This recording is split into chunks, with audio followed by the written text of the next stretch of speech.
Halo sahabat-sahabat kawan-kawan di mana berada. Salam sejahtera. Kembali dalam channel Wartawan Injil ya. Pekabaran-pekabaran, pewartaan-pewartaan yang terkait dengan Injil atau Ewangelion atau kabar gembira. Nah, video kali ini kita akan menyambung beberapa video yang terdahulu masih bertema tentang makna penebusan yang dilakukan oleh Allah melalui perantaraan Yesus Kristus. Apa sih maknanya? Nah, buat siapapun teman-teman yang belum menonton seri yang pertama, kedua, dan ketiga yang terdahulu, harap didengarkan dulu yang itu ya. Baru dengarkan seri yang keempat ini. Baik sahabat-sahabatku, kita akan mulai di ayat Yudas, surat Yudas ayat 25. Surat Yudas itu cuma satu pasal ya. Jadi surat Yudas ayat 25. Saya akan bacakan dalam versi bahasa Inggris ya. To the only God, our Savior, be glory, majesty, power, and authority, through Jesus Christ, our Lord, before all ages, now and forevermore. Amen. Saya ulangi ya. Jadi di sini dikatakan ayat 25, Allah yang satu atau Allah itu juru selamat kita. To the only God, ya, jadi Allah yang satu juru selamat kita, our Savior. Tapi juga dikatakan through, ya, artinya melalui. Kalau bahasa Yunaninya dia, artinya bahasa Inggrisnya through, melalui. Jesus Christ, our Lord. Yesus Kristus, Tuhan kita. Ada yang bilang Tuhan kita, sama maknanya. Yesus Kristus, Tuhan kita. Jesus Christ, our Lord. Nah, jadi tegas dalam Yudas 1 ayat 25 ini dikatakan bahwa penyelamat kita itu sebenarnya Allah. Dikatakan the only God, our Savior. Tapi juga dikatakan through Jesus Christ, our Lord. Melalui Yesus Kristus, Tuhan kita. Jadi Allah Bapa ketika menyelamatkan manusia, di dalam Alkitab dikatakan melalui Yesus Kristus. Nah, ini sesuai dengan beberapa ayat-ayat yang lain. Misalkan di 1 Timotius 2 ayat 5 yang dikatakan bahwa Allah itu satu. Dan satu juga pengantara antara Allah dengan manusia. Jadi Yesus posisinya adalah perantara. Jadi ketika Yesus melakukan tanda-tanda mujizat-mujizat, di dalam Kisah 2 ayat 22 dijelaskan di situ bahwa Yesus dari Nazaret adalah orang yang dipilih oleh Allah, yang melaluinya Allah melakukan tanda-tanda dan mujizat-mujizat. Jadi mengapa Yesus bisa mengusir setan? Apakah itu kuasa dari dirinya sendiri? Alkitab mengatakan itu kuasa dari Allah. Yesus membangkitkan orang mati. Alkitab mengatakan Yesus diberi kuasa dari Allah. Yesus diberi kuasa Roh Kudus dari Allah. Sehingga Yesus bisa melakukan berbagai macam pekerjaan-pekerjaan Allah, yaitu Bapa. Ya. Nah, begitupun dalam hal menebus atau bahasa Inggrisnya redeem. Kata menebus ini dalam bahasa Indonesia ya, di beberapa ayat juga diterjemahkan sebagai membebaskan atau menyelamatkan. Nah, di video-video yang terdahulu, yang pertama, kedua, dan ketiga, saya sudah berikan sebuah ilustrasi atau analogi yang sebenarnya saya kira sudah sangat harusnya ya. Kalau orang memahami makna menebus atau membebaskan, harusnya sudah menangkap maksudnya. Bahwa Allah menebus manusia, artinya adalah Allah membebaskan manusia. Allah menyelamatkan manusia melalui Yesus Kristus. Ya, melalui perantaraan Yesus Kristus. Jadi bukan Allah datang sendiri menjelma jadi manusia, bukan. Tapi Allah mengutus anaknya. Yesus juga disebut sebagai anaknya. Itulah yang dilakukan oleh Allah. Nah, kembali kepada kata menebus ya. Sahabat-sahabatku, beberapa teman kadang berkomentar mengatakan bahwa penebusan itu tidak logis. Bagaimana sih maksudnya kok Allah menebus itu gimana? Buat teman-teman yang masih berkata atau berpikir seperti itu, justru sebaliknya ya. Saya sendiri juga berpikir malah bagaimana kok teman-teman yang berkata seperti itu tuh kok nggak bisa paham-paham itu gimana sih? Bagaimana logika kawan-kawan yang masih mengatakan penebusan itu tidak masuk akal? Bagaimana akal Anda sehingga Anda tidak memahami kata yang begitu jelas? Menebus atau membebaskan, menyelamatkan. Masa nggak masuk akal? Di ilustrasi kemarin tentang pegadaian ya, barang yang tergadai, ini saya kasih contoh kemarin. Barang yang tergadai, supaya bisa selamat, supaya bisa kembali menjadi milik saya, maka harus ditebus, dibebaskan, diselamatkan biar nggak hilang atau hangus. Pada kesempatan ini coba saya beri sebuah ilustrasi lagi yang saya pikir sangat jelas ini. Jika ada seorang anak nih ceritanya, anak seorang pengusaha kaya raya, kemudian anak masih kecil ya, anak itu kemudian diculik oleh penjahat. Anak itu diculik dan kemudian penculiknya meminta tebusan senilai 70 miliar. Weh. Dia menelpon orang tuanya. Jika dalam waktu 20 menit tidak ditransfer dana 70 miliar atau dikirim melalui tas koper, pokoknya diberikan uang 70 miliar, maka anak ini akan disakiti. Nah, akhirnya singkat cerita, pihak orang tua karena dia pengusaha kaya, dia telepon polisi, tapi juga sekaligus dia mentransfer atau mengirimkan uang itu kepada penjahat. Jadi memberitahu polisi biar penjahatnya ditangkap, tapi dia juga tetap mengirimkan uang 70 miliar supaya anaknya selamat. Supaya anaknya apa? Tertebus. Supaya anaknya apa? Terbebaskan. Tertebus atau terbebaskan atau diselamatkan dari apa?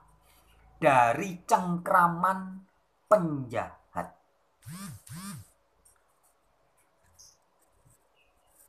Cukup jelas kan kawan-kawanku?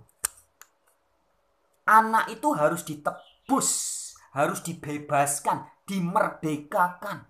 Anak itu sedang berada di bawah kuasa penjahat. Nyawanya berbahaya ini kalau tidak dibebaskan. Maka harus dibebaskan. Bahasa Inggrisnya redeem. Ditebus atau dibebaskan, dimerdekakan.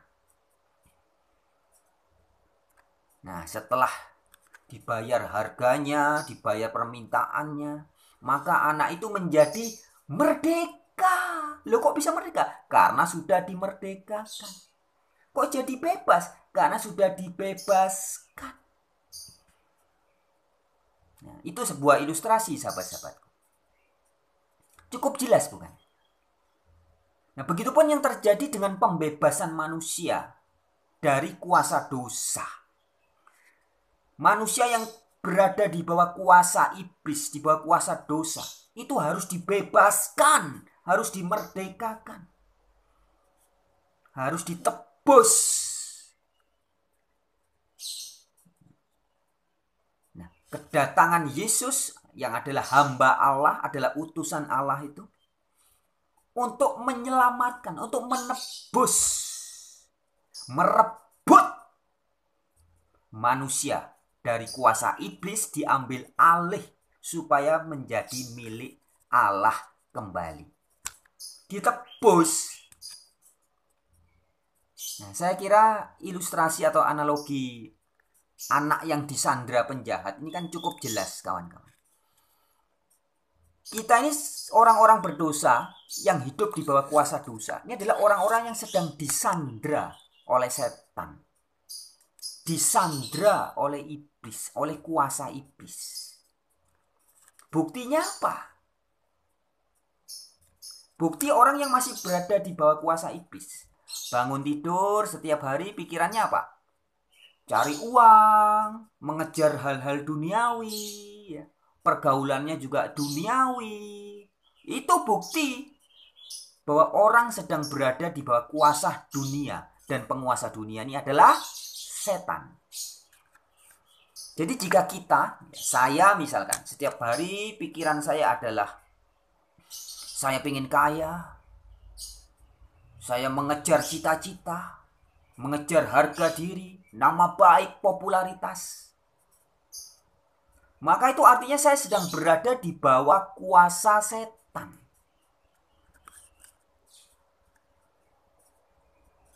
Jadi orang di bawah kuasa setan itu bukan hanya orang yang memperkosa, membunuh, korupsi, bukan cuma itu. Ya. Jika mungkin masih ada di antara kawan-kawan yang berpikir bahwa yang namanya di bawah kuasa dosa itu adalah pengikut orang pengabdi setan yang melakukan ritual-ritual, bertapa di tengah hutan, atau melakukan kejahatan-kejahatan yang ekstrim. Tidak, sahabat-sahabat.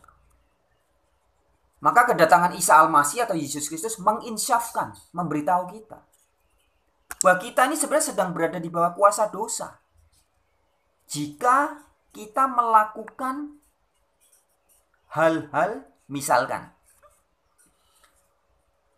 melihat mobil tetangga kemudian iri. Menurut firman Allah itu dosa. Perkataan Isa Al-Masih atau Yesus Kristus yang terkenal berkata, jika kamu melihat perempuan dan kamu menginginkannya, kamu sudah berzinah. Jadi berzinah itu bukan hanya ketika saya tidur dengan istrinya orang, tapi ketika saya di dalam hati atau pikiran saya sudah ada keinginan bercabul dengan seorang perempuan, itu sudah berzinah di hadapan Allah.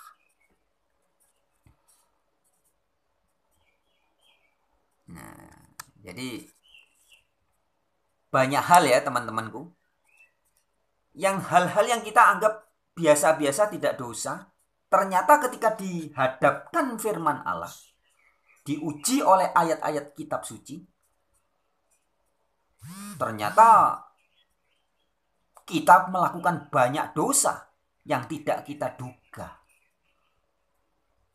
Berbohong, Yesus berkata, jika iya katakan iya, jika tidak katakan tidak. Apa yang lebih dari itu berasal dari si jahat. Nah, hari ini sahabat-sahabatku banyak orang yang ya bohong-bohong sedikit, bohong-bohong halus, baik di pekerjaan ya demi sebuah keuntungan ya. Kita merasa itu baik-baik dan fine-fine saja. Mengapa? Karena kita sedang berada di bawah kuasa dosa. Di dalam dimensi kehidupan yang penguasanya adalah iblis. Di mana kebenaran dan kekeliruan itu diputar balikkan.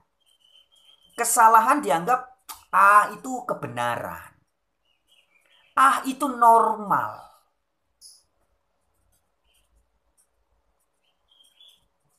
Orang yang setiap hari lebih banyak ngurusin hobinya, hobi sepak bola mungkin ya, hobi lebih banyak ngurusi tanaman, ngurusin binatang peliharaan. Kan kita merasa wah fine-fine, baik-baik saja. Tetapi sesungguhnya itu adalah orang yang tidak berjalan di jalan Allah. Orang berjalan di jalan Allah, makannya dia ingat Allah. Mandi ingat Allah. Tidur, sebelum tidur dan bangun tidur ingat Allah. Menolong sesama ingat Allah. mencari nafkah, ngumpulin uang, bekerja untuk mendapatkan pemasukan. Ingat Allah. Sedangkan seberapa banyak di antara kita yang melakukan aktivitas sehari-hari dan kita tidak memikirkan Allah. Yang kita pikirkan adalah nama baik saya. Orang berdebat, orang beradu argumen untuk apa? Supaya saya menang, supaya saya tidak dipermalukan. Hal-hal semua itu sesungguhnya adalah bukti bahwa kita sedang berada di bawah kuasa iblis. Nah, itu juga dosa. Nah, jadi Yesus ini datang, diutus oleh Allah untuk membebaskan, memerdekakan manusia dari kuasa dosa. Dan buktinya apa? Orang yang dibebaskan dari kuasa dosa, maka orang itu setiap hari pikirannya, hatinya akan lebih banyak memikirkan hal-hal yang terkait kerajaan Allah atau hal-hal terkait dengan karya-karya Allah. Dia tidak lagi tertarik dengan aku ingin kaya raya. Aku ingin mengejar karirku supaya terkenal, supaya dihormati banyak orang. Aku mau buat channel YouTube supaya banyak yang nonton. Dapat subscriber, nanti dapat duit. Itu jelas bukan orang-orang yang sudah betul-betul diselamatkan atau ditebus oleh Allah. Kalau saya buat channel YouTube ini dengan tujuan untuk nyari uang, dapat subscriber banyak, ditonton banyak orang, biar dapat duit kaya raya, apalagi di YouTube kan bisa, syukur-syukur bisa terkenal, populer, dikagumi orang banyak, maka saya adalah orang yang menjadi hamba setan, hamba dosa, belum bebas dari setan, masih berada di bawah kuasa setan. Nah, hal-hal seperti inilah sahabat-sahabatku yang Allah Bapa datang untuk menebus, menyelamatkan kita dari kuasa setan. Kuasa setan sekali lagi bukan hanya menjadikan Anda seorang pemerkosa atau seorang perampok, seorang pembunuh sadis, bukan. Tapi menjadikan kita sebagai orang-orang duniawi, orang yang pikirannya setiap hari duniawi, duniawi, duniawi, duniawi. Inilah bukti kita masih menjadi hamba, budaknya setan. Dan itulah yang ditebus oleh Allah Bapa melalui Yesus. Supaya tidak lagi jadi budaknya setan. Sehingga kalau orang sudah tidak jadi budaknya setan, sudah menjadi hak miliknya Allah, maka orientasi, motivasi, cita-cita hidupnya sudah pasti tidak ingin, aku ingin jadi orang kaya raya, aku ingin punya istri yang cantik dan seksi, aku ingin punya suami yang tampan, kaya raya, terpandang, yang memiliki bibit, bebek, bobot, dihormati banyak orang. Itu sudah nggak mungkin. Orang-orang yang betul-betul sudah ditebus atau diselamatkan oleh Allah, orientasi hidupnya sudah tidak mungkin berpikir seperti itu. Mengapa? Karena pikirannya sudah diberi pikiran yang baru. Hatinya diberi hati yang baru. Hati yang tidak lagi mengingini hal-hal duniawi. Kalau pakai bahasa Alkitab ya, Rasul Paulus mengatakan, apa yang dulu aku anggap kebanggaan, sekarang aku anggap sampah. Jadi bagi orang-orang yang sudah betul-betul tertebus, yang sudah betul-betul diselamatkan, yang sudah betul-betul dibebaskan dari kuasa dosa, dibebaskan oleh Allah dari kuasa dosa, maka dia akan betul-betul merdeka dan bebas. Maka Yesus berkata, jika aku memerdekakan kamu, kamu benar-benar merdeka. Nah, orang merdeka itu sudah tidak lagi takut, besok aku akan makan apa ya? Nanti 5 tahun lagi bisnisku bagaimana ya? Nanti tahun 2021 nih, corona nanti kalau lebih, ini corona gimana? Lebih serem atau lebih berkurang ini? Jika kita masih khawatir akan hari esok secara berlebihan, itu bukti bahwa kita masih berada di bawah kuasa setan, kuasa dosa. Nah, tetapi orang-orang yang sudah ditebus atau terbebaskan dari kuasa dosa ini akan merasa merdeka.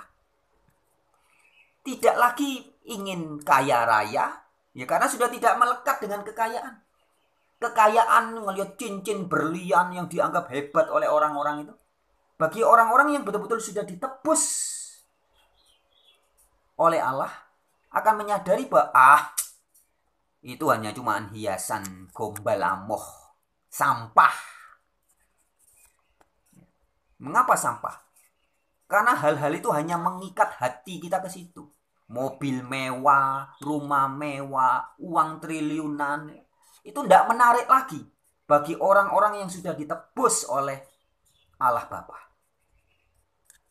Dunia ini tidak menarik lagi. Maksudnya dunia yang ditawarkan oleh dunia.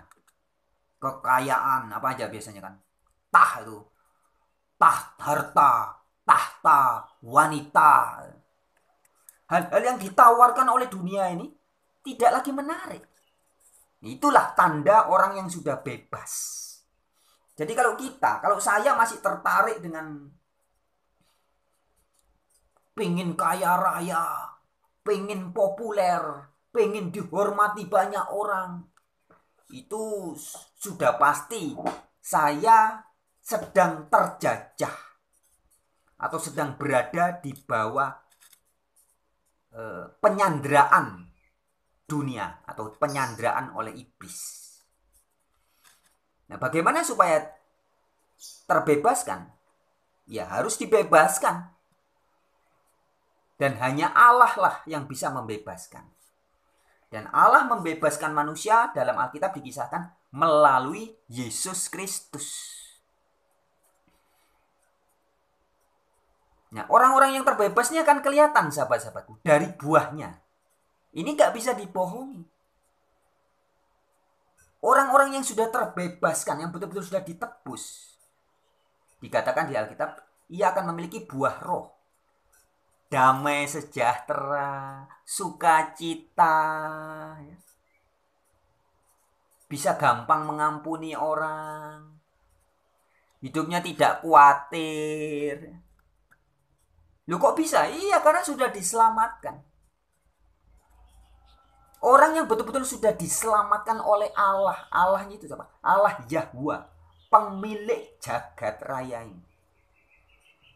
Anda kalau ketemu Jokowi aja sudah senangnya minta ampun, ya kan? Beberapa orang di antara kita ketemu presiden, wah, ketemu Agnes Monica,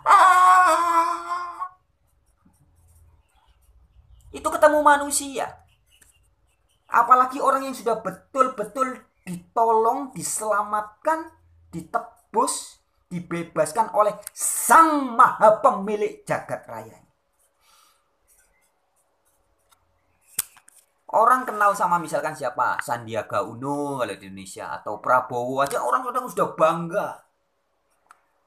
Apalagi orang yang sudah betul-betul ditebus dan ditolong oleh Sang Maha Pencipta, yang menciptakan segala sesuatu di jagat raya. Masa sudah ditolong oleh Sang Maha Pencipta masih khawatir tentang hari esok itu bagaimana? Jadi kalau saya ngaku saya sudah ditolong oleh Sang Maha Pencipta, saya sudah ditebus oleh Sang Maha Pencipta, tapi saya masih, 3 hari lagi saya makan apa ya? Wah, itu sudah pasti aslinya belum ditebus.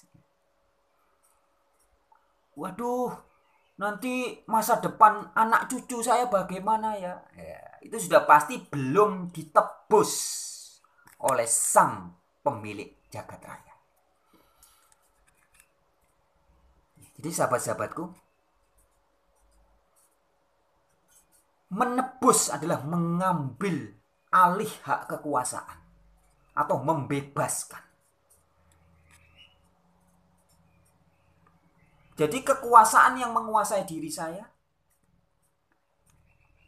itu dibebaskan. ketika keinginan duniawi menguasai saya, maka itu disingkirkan, dibebaskan, dilepaskan.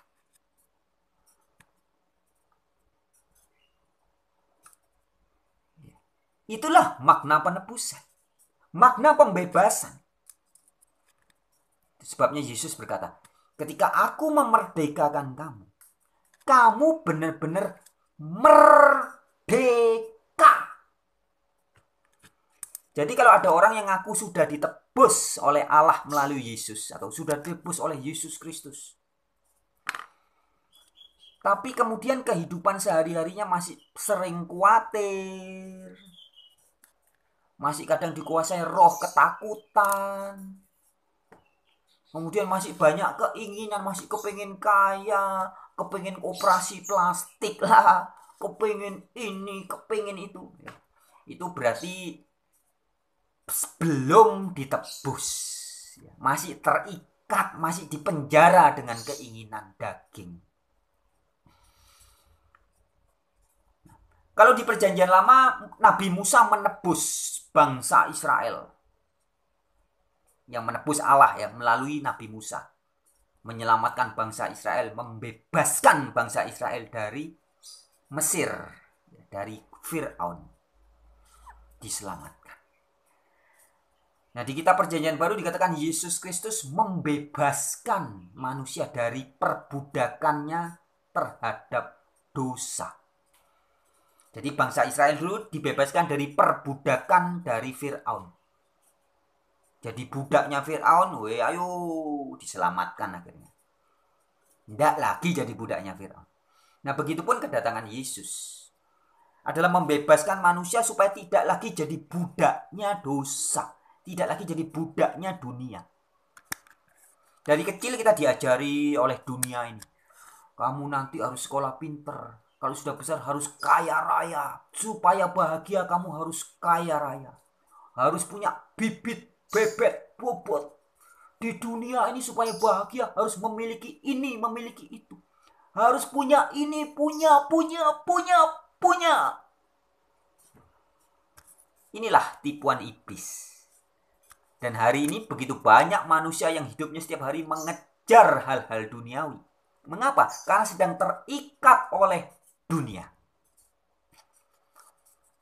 Dan kedatangan Yesus diutus oleh Allah Bapa adalah untuk membebaskan manusia dari keterikatannya terhadap dunia atau dosa. Sehingga orang-orang yang sudah terbebaskan ini maka akan hidup di dunia ini, hidup di alam semesta ini tanpa terikat dengan dunia ini. Mau punya mobil nggak apa-apa, nggak punya mobil juga nggak apa-apa, dikasih uang banyak nggak apa-apa, nggak punya uang banyak juga nggak apa-apa. Itu namanya tidak terikat, tidak di bawah kuasa materi.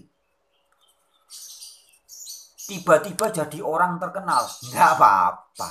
Nggak terkenal juga nggak apa-apa. Itu orang yang tidak terikat oleh popularitas. Saya harus punya gelar sarjana. Nah, berarti Anda terikat oleh gelar. Saya harus dihormati, harus punya pangkat. Nah, berarti Anda terikat oleh pangkat. Di mata masyarakat saya harus dikenal baik, harus harga diri saya harus punya nama baik. Nah, berarti Anda terikat oleh duniawi. Terikat oleh apa kata dunia tentang kita. Nah, Yesus datang untuk melepaskan, membebaskan Anda dan saya dari semua hal-hal kuasa dunia yang berdosa itu. Ya, saya berharap pribadi sahabat-sahabatku, semoga teman-teman yang mendengarkan video ini bisa memahami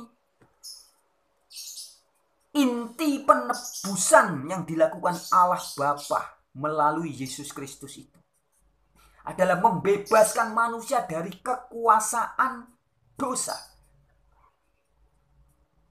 dari kuasa duniawi ini. membebaskan kita. Sehingga hidupnya menjadi milik Allah. Tenang, damai sejahtera, sukacita. Nggak lagi gampang dipengaruhi oleh kata tetangga, kata orang, ya. Kata dunia. Apa kata dunia? Ya. Kalau orang yang masih berpikir gitu, apa kata dunia? Berarti orang itu sedang menjadi budak dunia. Orang-orang yang sudah ditebus oleh Allah Bapa melalui Yesus Kristus akan berpikir selalu, apa ya kata Allah tentang saya? Bagi dunia saya adalah sampah masyarakat. Bagi dunia saya adalah orang bodoh, nggak penting. Tapi di hadapan Allah Sang Maha Kuasa, saya adalah berharga. Jadinya sukacita terus. Mau anak kita, orang tua kita, istri kita, suami kita, siapapun menyebut kita, mungkin dianggap, kamu perempuan gak berguna, atau kamu laki-laki yang kurang bertanggung jawab, atau kamu gak terlalu penting. Kita tidak terlalu peduli lagi. Yesaya 2 ayat 22. Jangan berharap kepada manusia. Jadi orang-orang yang sudah ditebus oleh Allah Bapa, itu salah satu tandanya juga begitu. Dalam kehidupan sehari-harinya dia akan senantiasa tidak lagi berharap atau tidak lagi mengandalkan manusia. Yeremia 17 ayat 5. Terkutuklah orang yang mengandalkan manusia. Jadi kita akan tetap menghormati, mengasihi manusia, tapi tidak mengandalkan. Kenapa? Karena tidak terikat. Jadi sudah bebas dari semua dogma-dogma, ajaran-ajaran dunia ini. Yang katanya, biar bahagia harus punya bibit, bebet, bobot. Wih, itu kan yang dikejar manusia setiap hari.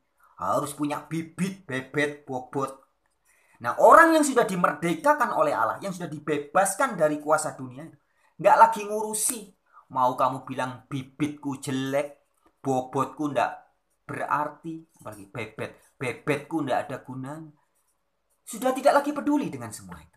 Nah, orang ini akan menjadi orang yang merdeka, terbebas dari segala rongrongan, dogma-dogma, ajaran-ajaran dunia yang palsu dan semu. Baik sahabat-sahabatku, ini di seri yang keempat ya. Saya harap teman-teman semakin memahami ya. Sekali lagi saya bukan guru. Saya hanya seorang pewarta, pengabar Injil. Guru saya atau guru kita, kalau teman-teman juga mau menganggap guru. Dalam Yohanes 13 ayat 13 dikatakan, Yesus adalah guru dan Tuhan kita. Jadi guru kita hanya Yesus, bukan saya hanya menyampaikan, saya hanya mewartakan. Guru kita hanya Yesus Kristus. Baik, sampai jumpa di dalam kesempatan yang berikutnya, dalam video yang selanjutnya. Salam sejahtera. Haleluya.